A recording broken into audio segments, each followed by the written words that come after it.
Senhor Jesus anuncia o coração dos discípulos: vocês não podem perder tempo. Vocês não podem esperar o tempo, a estação chegar para vocês escolherem. Vocês precisam estar a todo tempo atentos. Porque Jesus está falando aqui, o assunto aqui é almas. Porque quando o assunto se trata de almas, o Senhor Jesus quer que nós estejamos a todo tempo ligados, a todo tempo focado, a todo tempo percebendo o cenário. Porque nós não podemos perder a oportunidade quando o assunto se trata de alma. Então entenda uma coisa nessa noite: a respeito da minha e da tua vida, o Senhor Jesus, Ele tem prioridade. E Ele também tem urgência com a minha e a tua vida. Os samaritanos precisavam. E quando eles vêm, a palavra diz que o Senhor Jesus diz: olhai e vedes que os campos estão brancos. Quando o Senhor diz que os campos estão brancos, Ele está falando dos samaritanos que estão vindo. Pois os corações deles estão vindo para saber quem é o profeta. Jesus está dizendo: nós não podemos perder a oportunidade de lançar a semente fértil, a semente que vai crescer, a semente que vai brotar, a semente que vai germinar, vai dar fruto. Nós não podemos perder essa oportunidade. E essa oportunidade para muitos vai surgir dentro da empresa que trabalha, dentro da escola que estuda, dentro do local de trabalho. Vai surgir em uma passeada que você está fazendo. E o Senhor Jesus quer que nós estejamos atentos. Então, o primeiro ponto que eu quero que os irmãos entendam nessa noite: que pela tua vida o Senhor tem uma certa urgência. Então nós precisamos de fato entender o querer e o propósito de Deus em nossas vidas. Deus quer transformar, Deus quer lapidar, Deus quer te ter por perto. A prova de que Deus nos quer próximo dEle, ligadinho a Ele, está no capítulo de número 18 do livro do profeta Jeremias. A palavra diz que Deus ele manda um profeta ir até a feira comprar um cinto. E quando Jeremias pega o cinto, arroja em seus lombos, Deus diz: Jeremias, fica algumas semanas, alguns dias com esse cinto aí. E de repente Deus manda Jeremias esconder aquele cinto no rio Eufrates. Depois Deus manda Jeremias buscar o cinto, só que o cinto é de couro, irmão. E couro, quando se mistura com água, a tendência é o quê? Apodrecer. Jeremias pega o cinto podre e diz: Deus, o cinto está podre, não presta para nada. O cinto eu não consigo mais ter ligação com o cinto. Deus olhou para o profeta e disse: Jeremias, lembra quando o cinto estava novo? Porque couro novo é resistente, irmão. Couro novo é resistente. Lembra quando o cinto estava novo? O cinto era resistente, o cinto tinha ligação, o cinto era bom. Só que agora o cinto está podre, não tem ligação, não presta para nada, está distante. E aí, Deus, o que o Senhor quer dizer com isso? Jeremias, o tempo que o cinto estava novo é o tempo que a nação de Israel estava ligada em mim. Era assim que eu queria a nação de Israel. Eu queria a nação perto de mim, ligado a mim, firme. Então tudo que Deus quer é te ter por perto. Tudo que Deus quer é que você esteja ligado nele, firme com ele, constante com ele. Prende o que acontece com um homem distante de Deus, o que acontece com uma mulher que vive distante de Deus.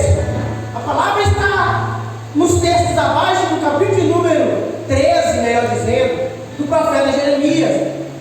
Jeremias, a nação de Israel está podre. A nação de Israel para nada presta. A nação de Israel não tem mais ligação comigo, Jeremias. Então entenda, querido, que o homem e a mulher que vive distante de Deus para nada presta. Está apodrecido. Só que mesmo assim Deus está apostando em você. Talvez você está distante, talvez você está afastado, talvez você não tem mais aquela ligação com Deus. E tudo que Deus quer é te ter por perto. Tudo que Deus quer é ter nós ligadinho com Ele, próximo dEle. Capítulo 13 do livro do profeta Jeremias, depois o irmão lê lá. Então tudo que Deus quer é nos ter perto. Quando nós estamos distantes de Deus, querido, nós somos tratados como nada. Mas mesmo assim, sendo nada, Deus ainda aposta em nós. Deus ainda aposta em nós. A palavra diz que ele vai até essa mulher, tem todo o trajeto. A mulher consegue levar um bando até Jesus, é transformado pela palavra. Quando nós chegamos no capítulo de número 43, do capítulo 4, nós vamos ver a cura do filho do oficial do rei. Um homem que não tinha a sua crença voltada nos princípios de Jesus. Só que a Bíblia diz que ele ouve os boatos que Jesus cura a igreja. E a palavra diz que ele pede para que o Senhor vá à casa dele. Só que ele se acha indigno de ter o Senhor em sua casa. E ele diz: lança uma palavra. Só precisa que o Senhor lhe lance uma palavra. E a palavra diz que o Senhor Jesus disse: vai. E quando aquele homem vai, irmãos, os seus servos sabem o seu encontro e diz assim: olha, a criança está viva, o teu filho vive. Um cenário de desespero, um cenário de morte, que no dia de ontem estava batendo a porta daquele homem, agora está totalmente mudado. E aí aquele homem pergunta: a que horas o menino foi curado? A que horas o menino voltou à vida? Voltou na hora de ontem. E quando eles falam a hora para o oficial, ele fica maravilhado, porque foi justamente a hora que Jesus deliberou uma palavra. Então entenda, o cenário pode estar caótico, o cenário pode ser de dor, o cenário pode ser de tristeza, o cenário pode até te levar ao desespero, mas se Deus liberar uma palavra ao teu respeito, o cenário muda de uma hora para outra. A situação pode até ser de morte, mas se Deus liberar uma palavra ao teu respeito, o cenário muda em piscar de olhos. Porque quem é dono da vida? É Ele. Quem manda e desmanda é Ele. A palavra diz que todas as coisas foram feitas por Ele. E se não fosse por Ele, nada do que tem forma hoje teria existência, porque tudo foi feito por Deus. Deus disse: haja, e houve. Deus disse: surja, e surgiu. Do nada Deus fez surgir tudo. Então não vai ser diferente nem na minha nem na tua vida, querido. Não vai ser diferente nem no meu nem no teu cenário. O que nós precisamos é nos apegar com Deus. Porque às vezes a gente acha que porque eu estou vivendo, tá bom. A gente acha que porque eu estou com saúde, tá bom. Mesmo eu distante, eu me deparei, eu conversando com um amigo, e ele até zombou ali na hora de mim ali. E ele falou o seguinte assim: o primo dele chegou para ele e falou assim: olha, vamos, eu vou na igreja hoje. Tem muito tempo que eu não vou na igreja. Tem muito tempo que eu não vou na igreja. Eu acho que eu fui na igreja quando eu era criança. O colega dele falou. E aí o primo dele chegou para ele ali perto de mim e falou bem assim: ah, rapaz, eu hoje tenho um forró para ir. Desse jeito, colega do serviço. Eu hoje tenho um forró para ir. Porque eu fui na igreja tem muito tempo, mas de lá para cá, eu estou com saúde, eu também, e Deus está me conservando assim. Por que eu vou atrapalhar o meu forró hoje para ir na igreja? Desse jeito eu estou forrando com os irmãos. Eu falei: cuidado, querido.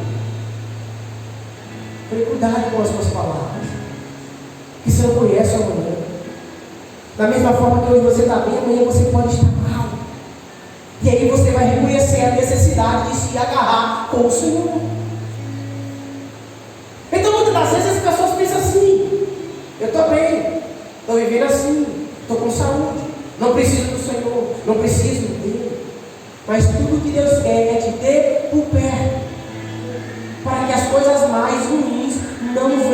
a se apossar de você. Preso, mas por que Deus vai permitir que as coisas mais ruins se aproximem de mim? É consequência da vida que nós levamos. Não é que Deus quer, é a consequência da vida que você leva. A palavra diz que agora chega no capítulo de número 5, a palavra diz, no capítulo de número 5, que tem um homem que há 38 anos ele se achava enfermo.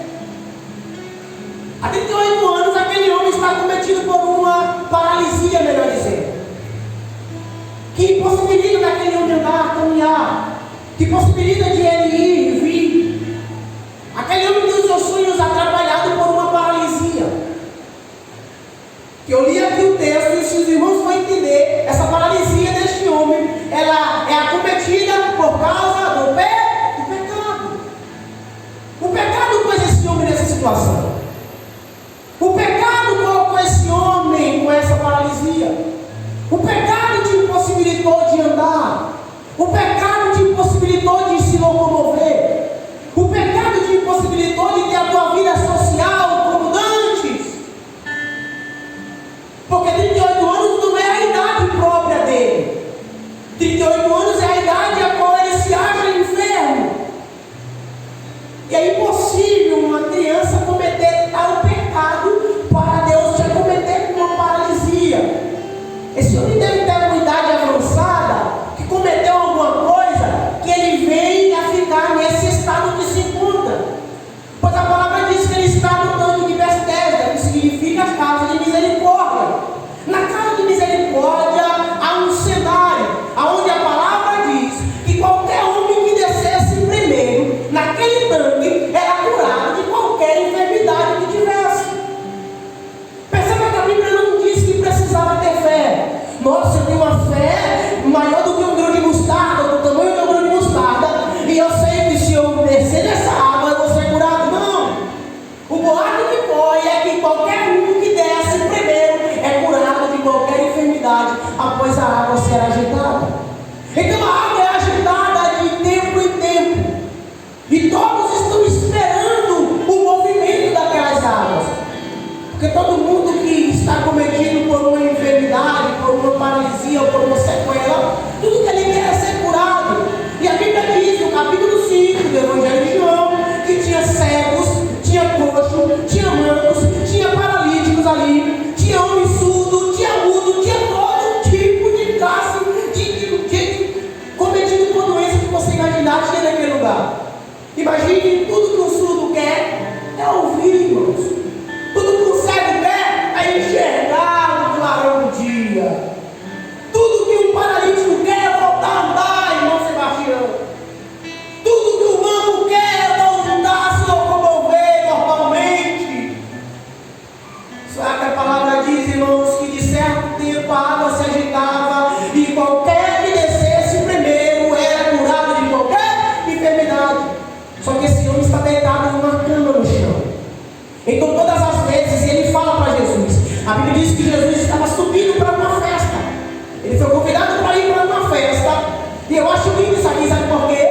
Porque Jesus agora é movido por íntima compaixão a respeito daquele homem. Porque Jesus foi diretamente nele. Ele estava subindo para uma festa. E isso aqui me maravilha. Eu encontro esses pontos na Bíblia, sabe por quê? Ele disse que veio para as coisas vistas e desprezadas deste mundo. A palavra diz que Zaqueu subiu em uma figueira brava para ver Jesus.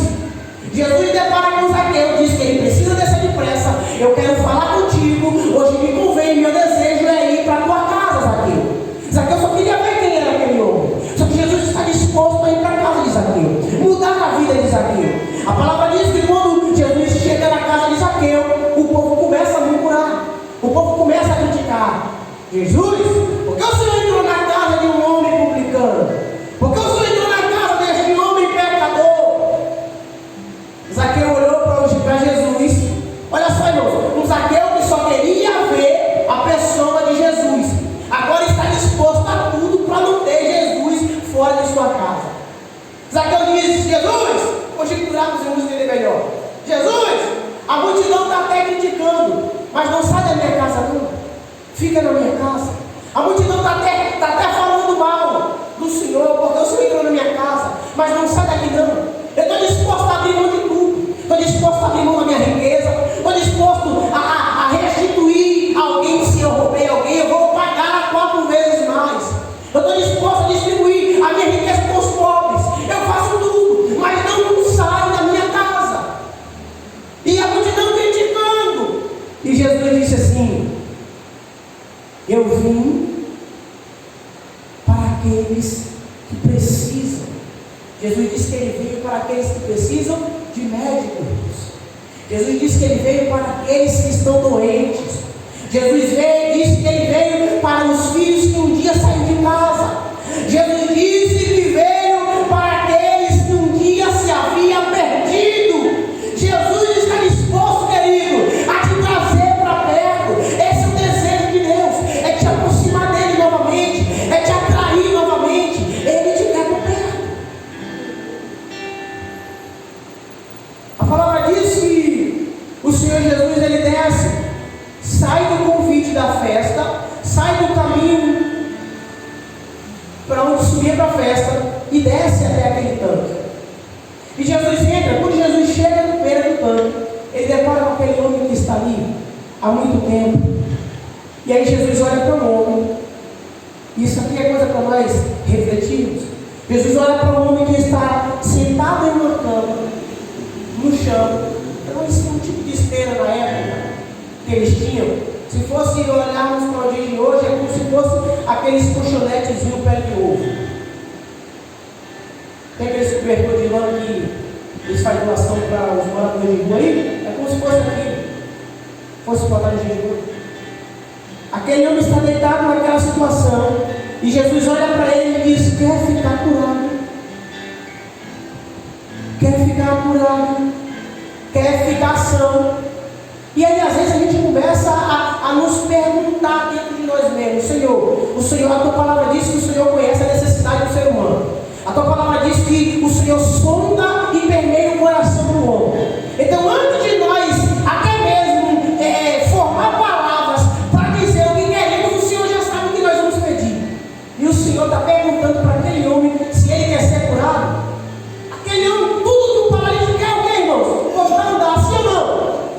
Tudo que o doente quer o quê? A cura, sim ou não? Só que tem gente que prefere ficar na mermice da vida que está levando, mas não aceita o convite de Jesus. É a própria palavra que diz: não lance pérola aos porcos. Jesus pergunta e aquele homem diz: não tem como eu ser curado. Porque todas as vezes que eu me levanto para ir, quando as águas são agitadas, alguém desce antes de mim, outra pessoa se levanta mais rápido e vai. Alguém leva o cego e chega primeiro do que eu. Alguém leva o manco e chega primeiro do que eu. Breno conjecturando, a Bíblia não declara com essas falas, mas é algo para nós refletirmos.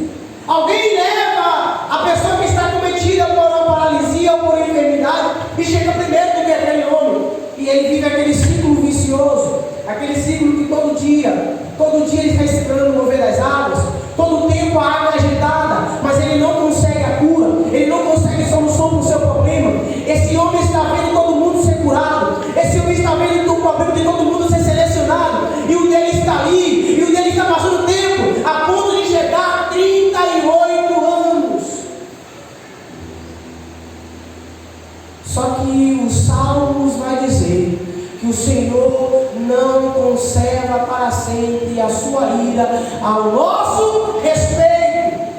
Sobre os nossos pecados, o Senhor não nos trata com ignorância para sempre. Uma hora ou outra, Deus vai olhar para o teu coração, vai saber que você quer se redimir, e Ele vai te chamar para perto, vai redimir você com Ele, vai te encher do teu espírito, vai te lapidar, vai te purificar e vai te fazer uma nova criatura.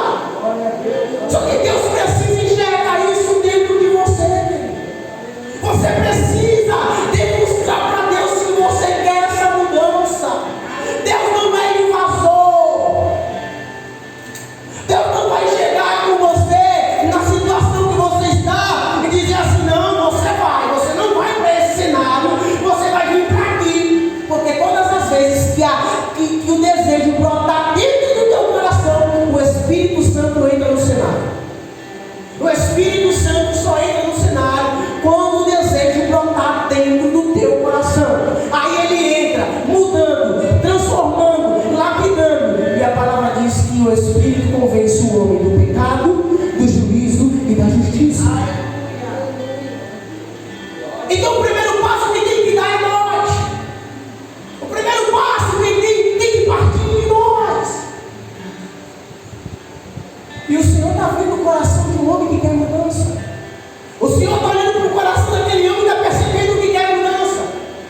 Na primeira fala ele não acredita. E ele recruta. Ninguém me leva, Senhor. Mas o Senhor disse: levanta, toma a tua cama e anda. Queridos, tudo que Jesus quer. Eu falei aqui, os Salmos diz que Deus não conserva para sempre a sua ira ao nosso respeito. Bem, eu cometi um pecado que eu acho que não tem esperança para a minha vida. Eu acho que a situação que eu cometi não tem perdão para a minha vida.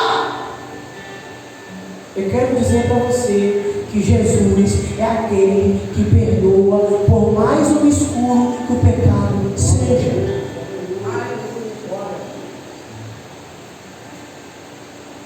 Vamos lá, que eu vou provar para os irmãos que quem colocou o homem naquela situação foi o pecado. A palavra diz que aquele homem pega a cama, atende a voz de Jesus, pega aquela cama, enrola ela e sai andando pela cidade. Uma alegria imensa, uma satisfação imensa, porque um homem há 38 anos que não conseguia andar, irmão Maria José. O camarada agora está andando normalmente.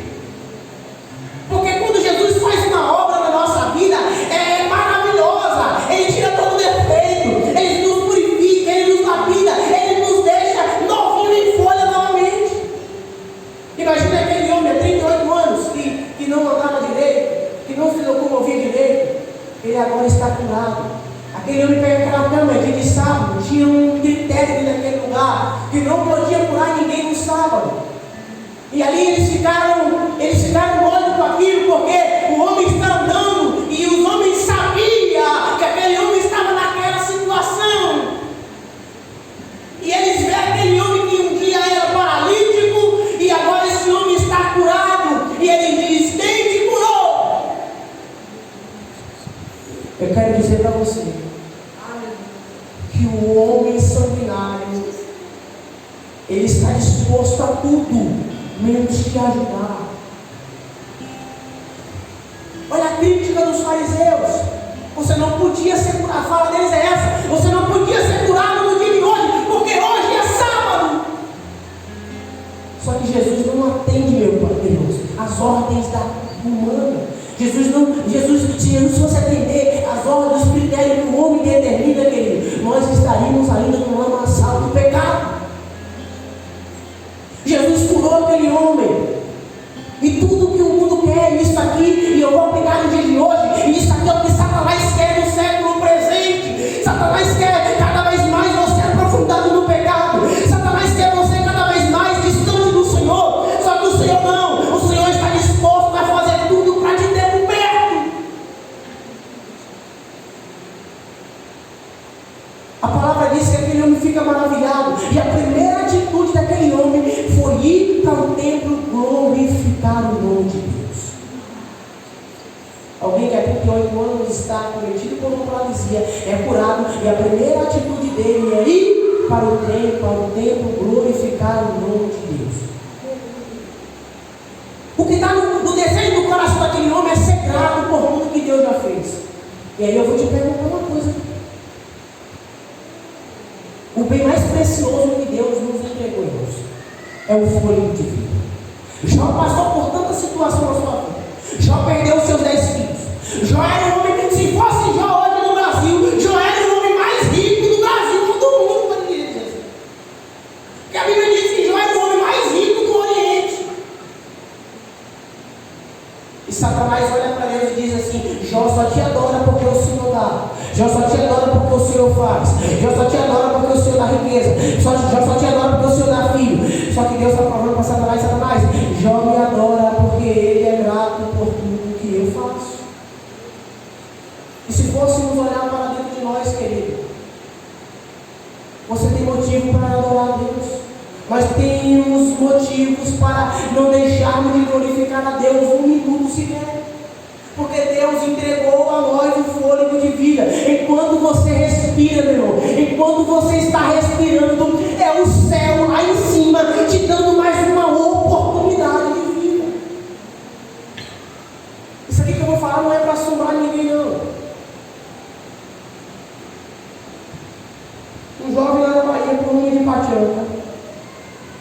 na igreja. Eu nem era me convertido na época. Ele entrou na igreja. O pastor olhou para ele, a igreja grande lá, a igreja daqui lá na casa de cima lá. O pastor Valdir olhou para ele, permito. O pastor Valdir convidou o pregador, Rodrigo, e chegou para Rodrigo, e Rodrigo chamou para aquele jovem e falou assim: ei, jovem! Deus manda te dizer assim: Ele está te dando mais uma oportunidade. Ele está fechando a cova, Ele está fechando a sepultura.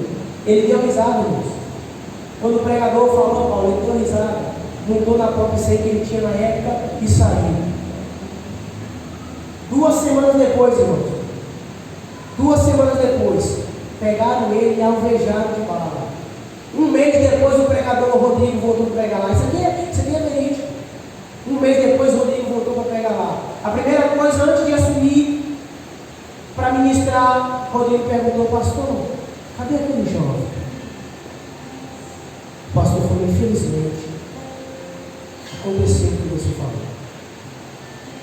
Porque todas as vezes que nós preferimos dar ouvido a tudo, menos a voz de Deus, querido, nós estamos correndo um grande risco de vida.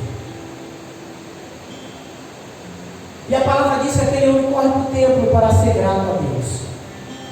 Ele não sabia quem foi o homem que te curou. O povo não sabia que foi Jesus que curou aquele homem. Porque a palavra diz que justamente para não haver um escândalo, o Senhor se retira, porque grande era a multidão naquele lugar. Só que Jesus um dia vai no templo, e a palavra diz que Jesus encontra aquele homem lá. E ali aquele homem reconheceu que era Jesus.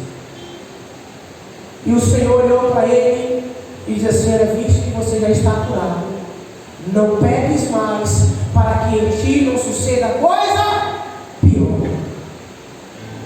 Visto que já está curado, não peques mais, para que em ti não suceda coisa. Então o Senhor está falando: você estava naquela situação por causa do pecado. Irmãos, tudo que Satanás quer é te ver para baixo. Tudo que Satanás quer é te ver encurvado. A palavra diz que havia uma mulher dentro da sinagoga que havia 18 anos que ela estava naquela situação, encurvada, olhando para baixo. Aquela mulher não tinha mais prazer na sua vida, irmãos. Jesus um dia entrou na sinagoga e repreendeu da vida daquela mulher um demônio que saiu e ela ficou curada. Sabe por que aquela mulher estava naquela situação? Por causa do diabo, por causa de Satanás, o inimigo das nossas almas. Ele quer te paralisar, ele quer te estacionar, ele não quer te deixar enxergar o alvo que é o Senhor. Só que a palavra diz que para isso se manifestou o Filho de Deus. Eu peço aos irmãos, por gentileza, que se coloquem sobre seus pés. E é através da ministração da palavra, querido, é através da palavra pregada aos nossos corações que essa transformação vem, que Satanás perde território na nossa vida. É através da palavra que o inimigo não tem mais chance na nossa vida. É através da perseverança com a palavra de Deus que Satanás não tem mais chance na nossa vida. Nós precisamos dar ouvido à palavra. Nós precisamos priorizar a palavra para que Satanás perca a toda a força ao nosso respeito, para que Satanás não tenha chance, porque a palavra te blinda, a palavra te cobre, a palavra te assegura, a palavra te sustenta, a palavra te lapida, a palavra te levará para o céu. Aleluia. Só pela palavra, querido. Foi pela palavra que aquele homem foi curado. Foi pela palavra que Zaqueu foi liberto. Foi pela palavra que aquela mulher foi curada, que foi liberta daquele demônio. Foi pela palavra que a Bíblia diz que aquela jovem do capítulo 16 de Atos foi liberta. Foi pela palavra que Nicodemos foi liberto. Foi pela palavra que o cego enxergou. Foi pela palavra que aqueles leprosos foram curados. Porque pela palavra, só a palavra, irmãos. Nós precisamos atentar para a palavra. Precisamos priorizar a palavra, irmãos. Porque só a palavra te liberta. Só a palavra te cura. Feche seus olhos, por gentileza. Espírito Santo de Deus.